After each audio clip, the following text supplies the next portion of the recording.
Istanbul, AP, Turkey will freeze the assets of 2 U.S. officials in retaliation for U.S.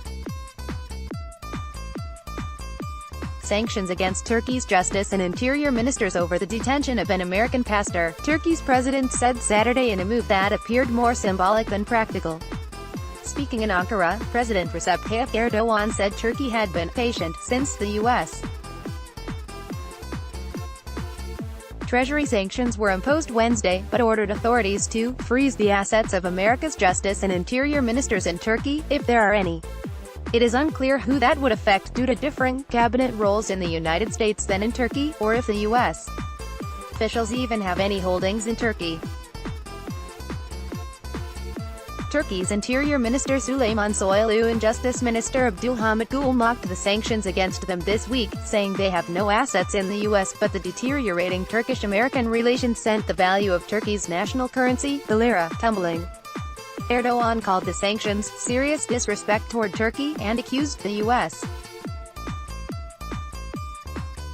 of hypocrisy for demanding the release of evangelical pastor Andrew Craig Brunson while its ally Turkey tries him over alleged links to terror groups.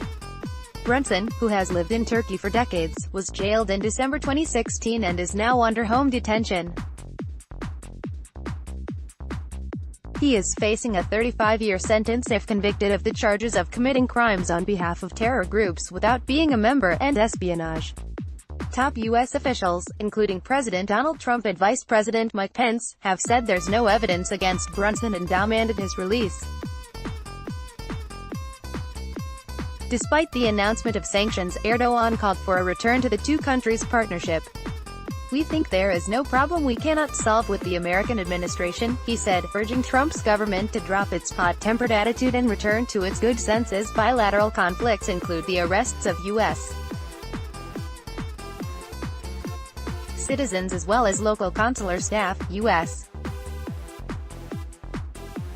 senators who are pushing to block the delivery of American F-35 jets following Turkey's pledge to buy the Russian S-400 missile system, and Turkey's demand that Fethullah Gulen, a U.S.-based cleric, be extradited to stand trial for his alleged ties to a failed 2016 coup attempt in Turkey. Gulen denies the accusations. Yet another looming issue is whether the U.S. will impose a hefty fine on Turkey's state-run Halkbank after a New York court sentenced its deputy general manager for his role in helping Iran evade U.S. sanctions. Mehmet Hakan Atilla has about 15 months remaining in prison, and media reports this week claimed Atilla and Halkbank may have been part of a deal for Brunson. Erdogan accused the U.S. of attempting a swap and said the mentality of swapping did not fit his country, arguing that Halkbank had no link to the evasion scheme and should not be made to pay.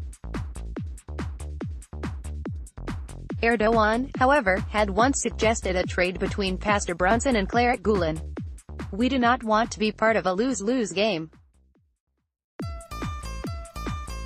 To move political and judicial disputes to the economic dimension hurts both sides, Erdogan said, as Turkey's economy shows serious signs of instability. Related, U.S.